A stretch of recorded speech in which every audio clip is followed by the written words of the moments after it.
ఈరోజు కాకినాడ జిల్లాలో ఒక బ్లాక్ డేగా మనందరూ కూడా పరిగణించాల్సిన అవసరం ఉంది. తుని మున్సిపాలిటీ వైస్ చైర్మన్కి సంబంధించి ఎన్నికల ప్రక్రియలో గత కొంతకాలంగా ఎన్నికల సంఘం ఇచ్చినటువంటి పిలుపుకు విరుద్ధంగా, ఉత్తర్వులకు విరుద్ధంగా కూటమి ప్రభుత్వం, కూటమి నేతలు, పార్టీలు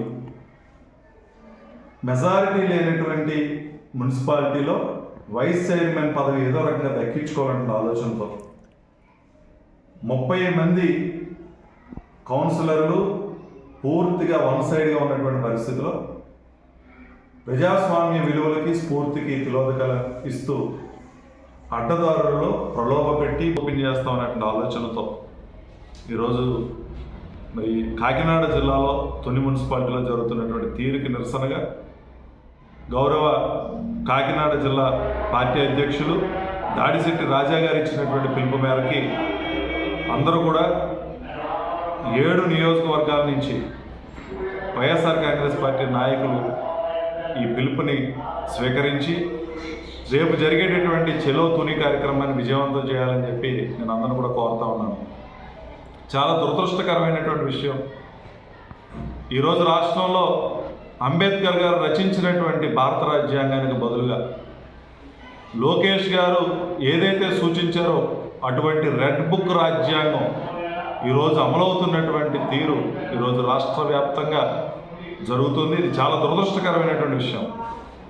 అంబేద్కర్ గారు ఆ రోజే చెప్పారు, భారత రాజ్యాంగం చాలా మంచి రాజ్యాంగం, అమలు పరిచేటటువంటి పాలకులు సరైనటువంటి వాళ్ళైతే ఈ రాజ్యం అమలు పరిచేటటువంటి నాయకులు సరైనటువంటి వాళ్ళు కాకపోతే, పాలకులు సరైనటువంటి పాలకులు కాకపోతే ఈ రాజ్యాంగాన్ని మించినటువంటి చెడ్డ రాజ్యాంగం మరొకటి లేదు అని చెప్పి ఆ రోజే అంబేద్కర్ గారు పేర్కొన్నటువంటి విషయాన్ని ఈరోజు మనందరం కూడా గుర్తు చేసుకోవాల్సిన టీడీపీ గోండాలు చేస్తున్నటువంటి దాడి, ఆయన్ని ఏ రకంగా అడ్డుకుంటున్నారో మనందరం కూడా వీడియోలో చూడడం జరిగింది.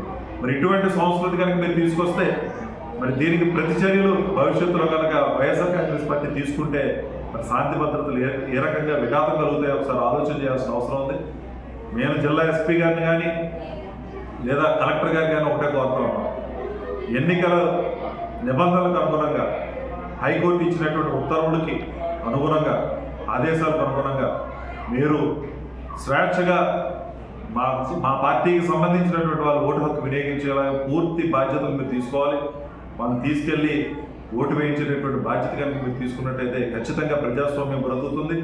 ఇటువంటి అడ్డుగోలుగా ఓటుకు నోటు కేసుల విషయంలో ఇరుక్కున్నటువంటి చంద్రబాబు నాయుడు గారు అదే ధోరణిని ఈ రోజుకి కూడా కొనసాగిస్తూ స్థానిక సంస్థల్లో కూడా మరి ఈ రకమైనటువంటి ప్రలోభాలు, ఈ రకమైనటువంటి భయాలు పెట్టడం అనేది చాలా దురదృష్టకరమైనటువంటి మరొకసారి నేను ఈ చర్యను ఖండిస్తూ రేపు జరిగేటటువంటి చెలో తుని కార్యక్రమాన్ని విజయవంతం చేయాలని పార్టీ శ్రేణులందరికీ కూడా 7 నియోజకవర్గాల్లో ఉన్నటువంటి ఎవరైతే సమన్వయకర్తలు ఉన్నారో, పార్టీకి సంబంధించిన వివిధ విభాగాలలో బాధ్యతలు నిర్వర్తిస్తున్న వాళ్ళు ఉన్నారో, అలాగే ఎంపీటీసీలు, జెడ్పీటీసీలు, అలాగే ఇతర స్థానిక సంస్థల్లో ప్రజాప్రతినిధులుగా ఉన్నటువంటి ప్రతి ఒక్కరు కూడా ఈ కార్యక్రమంలో పాల్పంచుకోండి. ఈరోజు తునయ్యింది, రేపు ఇతర మండలాలకు కూడా ఈ సంస్కృతి కనుక వచ్చినట్టయితే చాలా దౌర్భాగ్యమైనటువంటి పరిస్థితి అవుతుంది.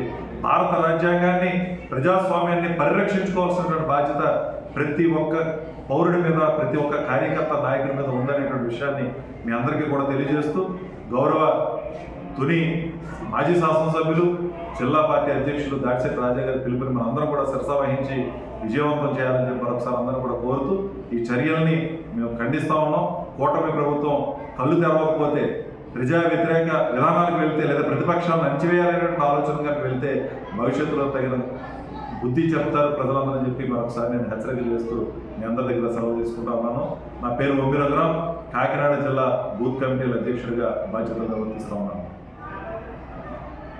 మరి ప్రలోభాలు పెట్టడం ఎన్నికల సంఘ నిబంధనలకు విరుద్ధం కాదా?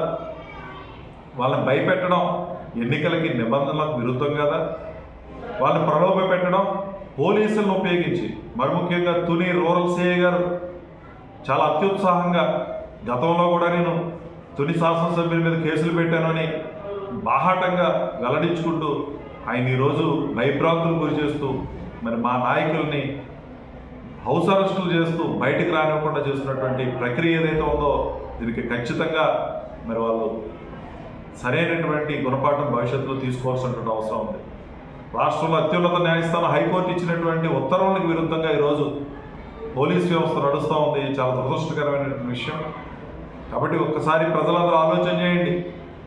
కూటమి నాయకులు అటు పవన్ కళ్యాణ్ గారు కానీ, బీజేపీ కానీ, మరి చంద్రబాబు నాయుడు గారు ఆయన కుమారుడు చేస్తున్నటువంటి ఇటువంటి అకృత్యాలని మనందరం కూడా ఎండగట్టాల్సిన అవసరం ఉంది.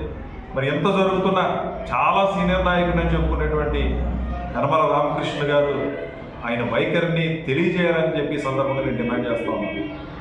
మరి మీ అనుభవం ఏంటి?